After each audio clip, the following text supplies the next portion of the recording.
തീർച്ചയായിട്ടും സംരംഭക സാധ്യത ഉണ്ട്. പക്ഷേ അത് അത്രയ്ക്കും ടാസ്ക്കാണ്.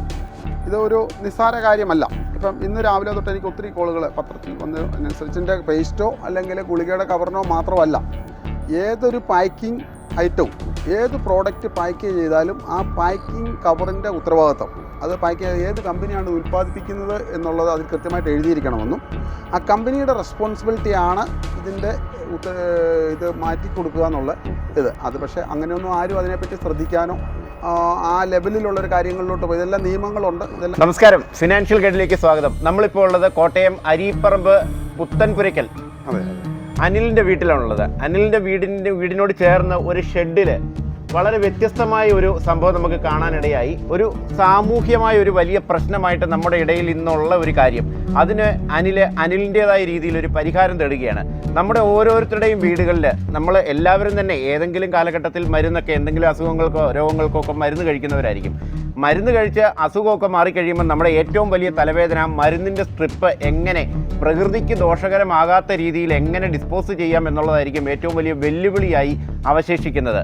അത് നമ്മൾ ആദ്യകാലങ്ങളിലൊക്കെ നമ്മൾ തന്നെ അത് പറമ്പിലേക്ക് എറിയായിരുന്നു. പറമ്പിലേക്ക് എറിഞ്ഞാൽ ഇത് നോൺ ഡീഗ്രേഡബിൾ ആയതുകൊണ്ട് തന്നെ ഇത് ദ്രവിക്കാതെ നശിക്കാതെ മണ്ണിനൊരു വലിയ ഭാരമായിട്ട്, പ്രകൃതിക്കൊരു ഭാരമായിട്ട് എല്ലാ കാലത്തും അത് നിലകൊള്ളും. കത്തിച്ച് കളയാമെന്ന് വെച്ചാൽ അതൊന്ന് ഉരുകി ഒരു ഉണ്ട രൂപത്തിൽ അതും മണ്ണിൽ തന്നെ കിടക്കുകയുള്ളൂ. എങ്ങനെ നോക്കിയാലും മണ്ണിന് പ്രകൃതിക്ക് ഒരു ദോഷമായിരുന്നു. അതിന് അനിലിൻ്റേതായ രീതിയിൽ ഒരു പരിഹാരം കാണുകയാണ്. ചാക്കുകളിൽ മുഴുവൻ കാണുന്നത് മരുന്നിൻ്റെ സ്ട്രിപ്പുകളാണ്. ഇത് ഏകദേശം എത്ര കിലോ കാണും?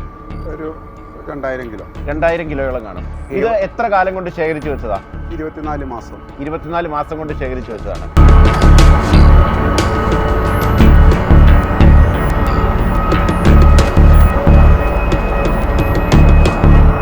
ഇത് ശേഖരിച്ചത് എങ്ങനെയാണ്? ഞാൻ 2018 എൻ്റെ മനസ്സിലിങ്ങനെ ഒരു ആശയം, വീടുകളിൽ നിന്നുള്ള വേസ്റ്റ് ആൾക്കാർ റോഡിൽ കൊണ്ട് കളയുന്നു, അതിനൊരു പരിഹാരം ഉണ്ടാകണം, ഇതായിരുന്നു എൻ്റെ ലക്ഷ്യം. അങ്ങനെ ഞാൻ ഈ ഒരു വിഷയവുമായിട്ട് തിരുവനന്തപുരത്ത് ഹരിത കേരള മിഷനിൽ അന്നത്തെ എക്സിക്യൂട്ടീവ് വൈസ് ചെയർപേഴ്സൺ TNC മാഡത്തിനെ സമീപിക്കുകയും അവർ ഉദ്യോഗസ്ഥരെ ആലോചിച്ചിട്ട് എന്നോട് പറഞ്ഞു, ഒരു കാര്യം ചെയ്യുക, നിങ്ങൾ പറയുന്ന കാര്യങ്ങളൊക്കെ ഞങ്ങൾക്ക് പറഞ്ഞിട്ട് മനസ്സിലാകുന്നുണ്ട്. നിങ്ങളുടെ സ്വന്തം ബ്ലോക്ക്, അതായത് പാമ്പാടി ബ്ലോക്കിൽ ഒരു പഞ്ചായത്തിൽ നിങ്ങൾ ഒരു ട്രയൽ റൺ നടത്തി കാണിക്കാൻ പറഞ്ഞു. അപ്പോൾ ഞാൻ അവിടുന്ന് തിരിച്ചിവിടെ വന്നതിന് ശേഷം ഞങ്ങളുടെ 7 പഞ്ചായത്തുകളാണെന്ന് തോന്നുന്നു, 7 പഞ്ചായത്ത് പ്രസിഡന്റുമാരുമായിട്ടും ഭരണസമിതിയായിട്ടും സംസാരിക്കുകയും അതിലൊരു പ്രസിഡന്റ് മാത്രം, അദ്ദേഹം മാത്രം ഇതിന് വില്ലിങ്ങായി. മറ്റാരും ഇതൊരു റിസ്ക് പിടിച്ച പരിപാടിയാണെന്നുള്ള ധാരണയിൽ അന്ന് നിൽക്കുകയും ആ ഒരു കൂരോപ്പട പഞ്ചായത്ത്, കോട്ടയം ജില്ലയിൽ പാമ്പാടി ബ്ലോക്കിലെ കൂരോപ്പട പഞ്ചായത്ത് അന്നത്തെ പ്രസിഡൻ്റായിരുന്നു കുഞ്ഞുപുതുശ്ശേരി, അദ്ദേഹമാണ് ഒരു ഗ്രീൻ സിഗ്നൽ ഇതിനു വേണ്ടി തരുന്നത്. തന്ന് പഞ്ചായത്തിൻ്റെ ഓരോ വാർഡുകളിൽ നിന്ന് ഓരോ സ്ത്രീകളെ തിരഞ്ഞെടുത്തു. ഒരു വീടിന് 20 രൂപ വെച്ച്. അന്ന് പഞ്ചായത്തിന് സ്വന്തമായിട്ടൊരു ഗോഡൗണോ കാര്യങ്ങളോ ഒന്നുമില്ല വേസ്റ്റ് ഡംപ് ചെയ്യുക. ഇപ്പോൾ എല്ലാ പഞ്ചായത്തുകളിലും മിക്കവാറും MCFൻ്റെയൊക്കെ സംവിധാനങ്ങളായി തുടങ്ങിയിട്ടുണ്ട്. ഞങ്ങൾ ഈ പദ്ധതിക്കകത്ത് 8500 വീടുകളാണ് കൂരോപ്പട പഞ്ചായത്തിലുള്ളത്. അതിൽ ഏകദേശം 40% വീട്ടുകാർ ഇതിനോട് സഹകരിച്ചു, 20 രൂപ വെച്ച് ഈ വേസ്റ്റ് കൊടുക്കാൻ വേണ്ടി. ഞാൻ എൻ്റെ സ്വന്തം ജോലിക്കാരെ സ്വന്തം വാഹനം വിട്ടിട്ട് ഈ പ്ലാസ്റ്റിക് എടുക്കുന്നു. 20 രൂപയിൽ 10 രൂപ കളക്ട് ചെയ്യുന്ന സ്ത്രീകൾക്ക് അന്ന് കൊടുക്കുമായിരുന്നു. അവർ ഈ വീടുകളിൽ നിന്ന് എടുത്ത് റോഡ് വരെ എത്തിക്കുക എന്നുള്ള ചുമതലയെ അവർക്കുണ്ടായിരുന്നുള്ളൂ. റോഡിൽ നിന്നും എൻ്റെ വാഹനത്തിൽ ഇവിടെ കൊണ്ടുവന്ന് ഞാൻ വേറെ സ്ത്രീകളെ ഇരുത്തി ഇത് സെഗ്രിഗേറ്റ് ചെയ്തു. സെഗ്രിഗേറ്റ് ചെയ്യാൻ തുടങ്ങിയപ്പോഴാണ് ഇതിനകത്ത് ഗുളികയുടെ കവർ എൻ്റെ ശ്രദ്ധയിൽപ്പെടുന്നത്. ഓരോ ദിവസം ചെല്ലുന്നതോറും കൂടി വരുന്നു. അപ്പോൾ ഞാനിത് തിരുവനന്തപുരത്തുള്ള പല ശുചിത്വ മിഷനിലും ക്ലീൻ കേരളയിലും ഒക്കെ പോയപ്പോൾ അവിടുത്തെ ഉദ്യോഗസ്ഥരോട് ഷെയർ ചെയ്യുകയും അവർക്ക് പോലും അന്ന് എനിക്ക് കൃത്യമായിട്ടുള്ള ഗൈഡൻസ്, എന്തിനാണ് ഇത്, എന്ത് ചെയ്യാൻ പറ്റും എന്നായിരുന്നു ക്വസ്റ്റ്യൻ. എന്നിലും എനിക്കൊരു പ്രതീക്ഷ ഉണ്ടായിരുന്നു, ഇന്നല്ല നാളെ ഇതൊരു ജനശ്രദ്ധയിൽ കൊണ്ടുവരണം എന്നുള്ള കാര്യം, വേണ്ടപ്പെട്ട അധികാരികളിൽ ഇത് എത്തിക്കണം എന്നുള്ളൊരു കാര്യം. കാരണം കേരളം മരുന്നിൻ്റെ ഭയങ്കര ഉപഭോഗമുള്ള ഒരു സ്റ്റേറ്റാണ്. മറ്റ് സ്റ്റേറ്റുകളെ അപേക്ഷിച്ച് നമ്മൾ കൂടുതലും മരുന്ന് കഴിക്കുന്നുണ്ട്. അപ്പം ഇത് മണ്ണിലോട്ട് പോയി കഴിഞ്ഞാൽ ഒരു രീതിയിലും ദ്രവിക്കത്തില്ല, കത്തിച്ചാൽ തീരത്തില്ല, അങ്ങനത്തെ ഒരു പ്രശ്നമുണ്ട്. അപ്പം ഞാൻ അതിനനുസരിച്ചാണ് ഇങ്ങനെ ഒരു പദ്ധതി രൂപീകരിക്കുകയും അന്ന് തൊട്ട് ജോലിക്കാരോട് പറഞ്ഞു, ഈ ഗുളികയുടെ കവറുകൾ നിങ്ങൾ ചാക്ക് കൊണ്ട് കൊടുത്തിട്ട് പറഞ്ഞു, നിങ്ങളിത് കെട്ടി സൂക്ഷിച്ച് വെച്ചോളൂ, എൻ്റെ സ്പേസ് ഉണ്ട്, അതിനകത്ത് ഇരുന്നോട്ടെന്ന് പറഞ്ഞു. അങ്ങനെ അത് വന്ന് ഏകദേശം 2 കോവിഡോട് കൂടി എനിക്ക് തോന്നുന്നത് പഞ്ചായത്തുകളിൽ നിന്ന് വേസ്റ്റ് എടുക്കുന്ന കാര്യങ്ങൾക്കെല്ലാം ഒരു മാറ്റം വന്നു. പോരാഞ്ഞിട്ട് ആദ്യത്തെ വർഷത്തെ ഞങ്ങളുടെ ആ ഒരു പ്രവർത്തനം കണ്ടിട്ട് 2019 കേരള ഗവൺമെൻറ് ഞങ്ങളെ ഹരിത സഹായ സ്ഥാപനം എന്നുള്ള പേരിൽ, ഇതൊരു NGO ആണ്, ട്രസ്റ്റ് ആക്ട് പ്രകാരം രജിസ്റ്റർ ചെയ്തിരിക്കുന്നതാണ്. ഗുഡ് എർത്ത് ട്രസ്റ്റ് എന്നാണ് അതിൻ്റെ പേര്. അതിൻ്റെ ഡയറക്ടർ ബോർഡിൽ എന്നോടൊപ്പം തന്നെ മറ്റാൾക്കാർ, വേറെ ആൾക്കാരുണ്ട്. ഞങ്ങൾ ആലോചിക്കുകയും ഈ സാധനം ഞങ്ങൾ കളക്ട് ചെയ്ത് വെക്കുകയും ചെയ്തു. കളക്ട് ചെയ്ത് വെച്ച് 2 വർഷം കൊണ്ട് ഏകദേശം 24 മാസങ്ങൾ കൊണ്ട് കിട്ടിയിരിക്കുന്ന ഐറ്റമാണ് ഇത്രയും ങ്ങളായി. ആ സാധനം അന്ന് തൊട്ട് ഞാനിത് ഇവിടെ സൂക്ഷിച്ച് വെക്കുകയാണ്. അപ്പം ഇതിനകത്ത് ഒരു നിയമ സാധ്യത ഉള്ളത് എന്താണെന്ന് ചോദിച്ചാൽ, ഈ ഉൽപ്പാദിപ്പിക്കുന്ന കമ്പനികൾക്കൊരു റെസ്പോൺസിബിലിറ്റി ഉണ്ട്. അതായത് കേന്ദ്ര ഗവൺമെൻറ് 2014 പ്ലാസ്റ്റിക് റൂൾ ആക്ട് ഉണ്ടാക്കിയിട്ടുണ്ട്. അതിന് 2020 വരെ 3-4 അമെൻഡ്മെൻറ്റുകൾ വന്നിട്ടുണ്ട്. ആ അമെൻമെൻറ്റുകൾക്കകത്ത് എല്ലാം കൃത്യമായിട്ട് പറഞ്ഞിട്ടുണ്ട്, നമ്മളുടെ ഓരോ പ്രോഡക്റ്റും ഉൽപ്പാദിപ്പിക്കുന്ന കമ്പനിക്ക് അതിൻ്റെ പാക്കിംഗ് കവർ തിരിച്ചെടുക്കുകയോ അതിനുള്ള ക്രമീകരണങ്ങൾ ചെയ്യാനുള്ള റെസ്പോൺസിബിലിറ്റി അവർക്കുണ്ട്. അപ്പം ഇതാണ് കാരണം വെച്ചാൽ ഇവിടെ കൊണ്ട് എല്ലാ നോർത്ത് ഇന്ത്യയിൽ നിന്നും മറ്റുള്ള സ്ഥലങ്ങളിൽ നിന്നെല്ലാം മരുന്ന് ഉൽപ്പാദിപ്പിച്ച് ഇവിടെ കൊണ്ട് വിൽക്കുന്നു. നമ്മൾ കഴിഞ്ഞിട്ട് ഇത് എവിടെ എങ്ങനെ കൈകാര്യം ചെയ്യണമെന്ന് അറിയാനായിട്ട് പറ്റാതെയുള്ളൊരു വിഷമസ്ഥിതി. ഇതിനൊരു പരിഹാരം ഉണ്ടാക്കണം. ഇതാണ് എൻ്റെ ആവശ്യം. അതിനു വേണ്ടിയിട്ടാണ് ഞാൻ ഇങ്ങനെ ഒരു പദ്ധതിക്ക് വേണ്ടി ഒരു ടാസ്ക് ഏറ്റെടുക്കാൻ കാര്യം. ഈ സംഭരിച്ച് വെച്ചിരിക്കുന്ന ഈ മരുന്നുകളുടെ സ്ട്രിപ്പ് ഇനി അനിൽ എന്താ ചെയ്യാൻ ഉദ്ദേശിക്കുന്നത്? ആരെങ്കിലും സമീപിച്ചിട്ടുണ്ടോ?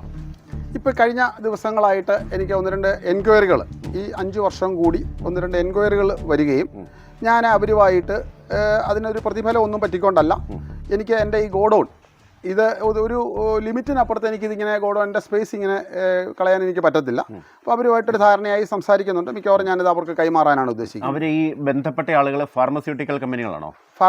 നിലവിൽ ഫാർമസ്യൂട്ടിക്കൽ കമ്പനികളല്ല, ഇത് അതിൻ്റെ തൊട്ട് താഴെ ലെവലിലുള്ള മീഡിയേറ്റേഴ്സാണ് ഇപ്പം നമ്മളുമായിട്ട് ബന്ധപ്പെട്ടിരിക്കുന്നത്.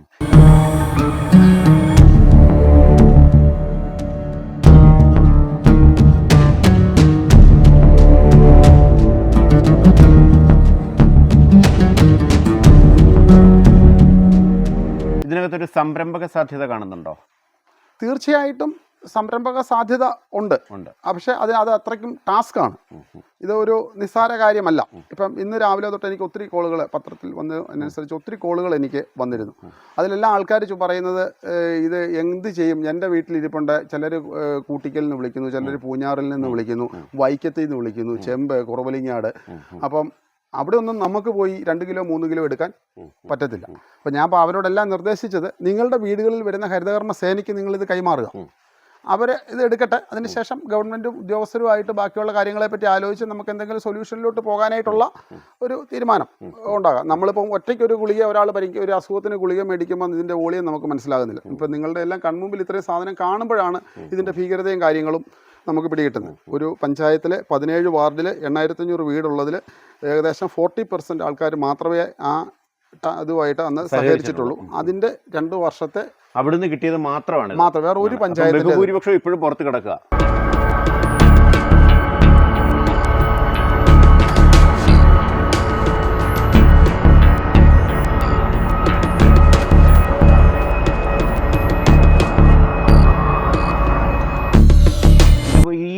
ഇത്രയും സംഗതികൾ ഇവിടെ എത്തിക്കണം എന്നുണ്ടെങ്കിൽ അനിലിൻ്റെതായ ചില ചെലവുകളും കാര്യങ്ങളും ഒക്കെ വന്നിട്ടുണ്ട്. തീർച്ചയായിട്ടും ആണ്. അതൊക്കെ എങ്ങനെയാണ്? അതൊക്കെ ഏത് ഒരു മനസ്ഥിതിയോടെ ആ ചെലവിനെയൊക്കെ കാണുന്നത്? ആദ്യത്തെ ഒരു വർഷം ടോട്ടൽ എനിക്ക് ലോസ് ആയിരുന്നു. അതായത് എനിക്ക് അന്ന് സപ്പോർട്ട് ചെയ്യാനായിട്ട് ആരുമില്ലായിരുന്നു. എൻ്റെ സ്വന്തം പണം ഉപയോഗിച്ചും ആണ് എൻ്റെ ഡയറക്ടർ ബോർഡിലുള്ള ആൾക്കാരുടെയൊക്കെ കൂടെ ഞങ്ങളുടെ ഫണ്ട് ഇട്ടിട്ടാണ്. അതിനുശേഷം 2ാമത്തെ വർഷം തൊട്ട് ഞങ്ങൾക്ക് ഗവൺമെൻറ്റിൽ നിന്നൊരു ഫീസ് ഉണ്ടായിരുന്നു. അതായത് ഞങ്ങളെ ഹരിതസഹായ സ്ഥാപനമായിട്ട് അപ്പോയിൻറ്റ് ചെയ്ത് കഴിഞ്ഞപ്പോൾ ഗവൺമെൻറ് ഒരു ഫീസ് ഞങ്ങൾക്ക് തരുന്നുണ്ടായിരുന്നു. അപ്പോൾ ആ ഫീസ് എടുത്തുകൊണ്ടാണ് ഞങ്ങൾ ഇതിനു വേണ്ടി വന്നിരിക്കുന്ന ലോസിനെ ഞങ്ങൾ ബാലൻസ് ചെയ്തു പോയത്. അതാണ് സംഭവം. ഈ കേന്ദ്ര സർക്കാർ കർശനമായിട്ട് ഫാർമസ്യൂട്ടിക്കൽ കമ്പനികൾ ഇപ്പോൾ ഇവിടെ വന്നപ്പോൾ പേസ്റ്റിൻ്റെ ട്യൂബും ഒക്കെ കാണാനിടയായി. അപ്പോൾ ഇങ്ങനെയുള്ള ഇവരോടൊക്കെ കേന്ദ്ര സർക്കാർ കർശനമായിട്ട് ഇത് നിങ്ങൾ തിരിച്ചെടുക്കണം, അത് നിങ്ങളുടെ ഉത്തരവാദിത്വമാണ് എന്ന് പറഞ്ഞു കഴിഞ്ഞാൽ ഇത് നമുക്കൊരു സംരംഭമായി മാറില്ലേ? തീർച്ചയായിട്ടും മാറും. പേസ്റ്റോ അല്ലെങ്കിൽ ഗുളികയുടെ കവറിനോ മാത്രമല്ല, ഏതൊരു പാക്കിംഗ് ഐറ്റവും ഏത് പ്രോഡക്റ്റ് പാക്ക് ചെയ്താലും ആ പാക്കിംഗ് കവറിൻ്റെ ഉത്തരവാദിത്വം, അത് ഏത് കമ്പനിയാണ് ഉൽപ്പാദിപ്പിക്കുന്നത് എന്നുള്ളത് അതിൽ കൃത്യമായിട്ട് എഴുതിയിരിക്കണമെന്നും ആ കമ്പനിയുടെ റെസ്പോൺസിബിലിറ്റിയാണ് ഇതിൻ്റെ ഇത് മാറ്റി കൊടുക്കുക എന്നുള്ള അത്. പക്ഷേ അങ്ങനെയൊന്നും ആരും അതിനെപ്പറ്റി ശ്രദ്ധിക്കാനോ ആ ലെവലിലുള്ളൊരു കാര്യങ്ങളിലോട്ട് പോയി. ഇതെല്ലാം നിയമങ്ങളുണ്ട്, ഇതെല്ലാം കൃത്യമായിട്ട് ആ നിയമങ്ങൾ കർശനമായിട്ട് നടപ്പിലാക്കണമെന്നൊരാവശ്യം അനിലിനുണ്ടോ? തീർച്ചയായിട്ടും ഉണ്ട്. ഞാൻ ഒരു ബലഹീനനാണ്, നിസ്സഹായനാണ്. കാരണം എനിക്കിത് ശ്രദ്ധയിൽ പറയാനേ പറ്റുള്ളൂ. അതിനൊക്കെ വേണ്ട ലെവൽ അധികാരികളാണ്, അവർക്കാണ് അതിൻ്റെ റേഞ്ച് എവിടെ വരെ ഉണ്ടെന്നുള്ള വിവരം എനിക്ക് കൃത്യമായിട്ട് ഇപ്പോൾ പറയാൻ പറ്റുന്നില്ല. ഞാൻ പുതിയ ഓർഡറുകൾ വരുന്നത് പ്രിൻ്റ് ഔട്ട് എടുത്ത് അത് വായിച്ച് മനസ്സിലാക്കിയതിൽ നിന്നുള്ള കാര്യമാണ് ഞാൻ ഈ പറയുന്നത്. ബാക്കി എത്രമാത്രം അവർക്ക് അതിനകത്ത് ഞാൻ ഒരു സിംഗിൾ ഒരാൾക്ക് എത്രമാത്രം പറയാൻ പറ്റും അല്ലെങ്കിൽ നടപ്പിലാക്കുമെന്നുള്ളവരൊന്നും എനിക്ക് കൃത്യമായിട്ട് ബോധ്യമില്ല. ഇതല്ലാതെ അനിലിൻ്റെ വേറെ എന്താണ് അനിലിൻ്റെ ഒരു ബാക്ക്ഗ്രൗണ്ടും കാര്യങ്ങളൊക്കെ, തൊഴിൽപരമായ ബാക്ക്ഗ്രൗണ്ടും കാര്യങ്ങളൊക്കെ? എൻ്റെ സീസണൽ വർക്കാണ്. ഞാൻ ഒരു ചെറിയ ലെവലിൽ ഞാൻ കൺസ്ട്രക്ഷൻ ചെയ്യുന്നുണ്ട്. അതൊരു വേറൊരു മേഖല എൻ്റെ നടക്കുന്നുണ്ട്. പിന്നെ ഞാൻ റബ്ബർ ബോർഡിന് വേണ്ടിയിട്ടുള്ള സീസണലായിട്ട്, അതായത് ജനുവരി മാസം തൊട്ട് ജൂൺ മാസം വരെ, ഇപ്പം 2 വർഷമായിട്ട് റബ്ബറിൻ്റെ വിലയില്ലാത്തത് കൊണ്ട് ആ ബിസിനസ് വളരെ ഡള്ളാണ്. ഈ റബ്ബറിൻ്റെ റെയിൻ ഗാർഡിങ്ങും പ്ലാസ്റ്റിക്കും മരത്തിൽ ഒട്ടിക്കാനുള്ള സ്ട്രിപ്പുണ്ട്. ആ സ്ട്രിപ്പിൻ്റെ പ്രൊഡക്ഷൻ ഞാൻ ചെയ്യുന്നുണ്ട്. നേരത്തെ നമ്മൾ പറഞ്ഞു ഇവിടെ മരുന്നുകളുടെ സ്ട്രിപ്പ് മാത്രമല്ല, ടൂത്ത് പേസ്റ്റിൻ്റെ ട്യൂബ് ഉൾപ്പെടെയുള്ള പ്ലാസ്റ്റിക് വേസ്റ്റ്, നമ്മുടെ വീടുകളിലെ ഉപയോഗത്തിന് ശേഷം വരുന്ന പ്ലാസ്റ്റിക് വേസ്റ്റുകൾ ഇവിടെ സംഭരിച്ചിട്ടുണ്ട്. ഇന്ന് നമ്മുടെ നാട്ടിലെ ഹരിതകർമ്മസേന പോലെയുള്ള സർക്കാർ അംഗീകൃത ഏജൻസികൾ നമ്മുടെ വീടുകളിലെത്തി ഈ പ്ലാസ്റ്റിക് മാലിന്യങ്ങൾ ശേഖരിക്കുന്നുണ്ട്. എന്നാൽ ഇത് ഒരു അനിലിൻ്റെയോ ഒരു ഹരിതകർമ്മസേനയുടെയോ മാത്രം ഉത്തരവാദിത്തമല്ല.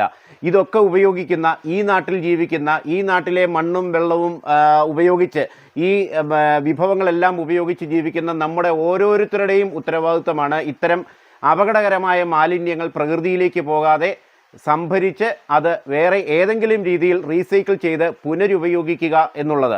അത്തരക്കാർക്ക് ഒരു മാതൃകയാണ് അനിൽ.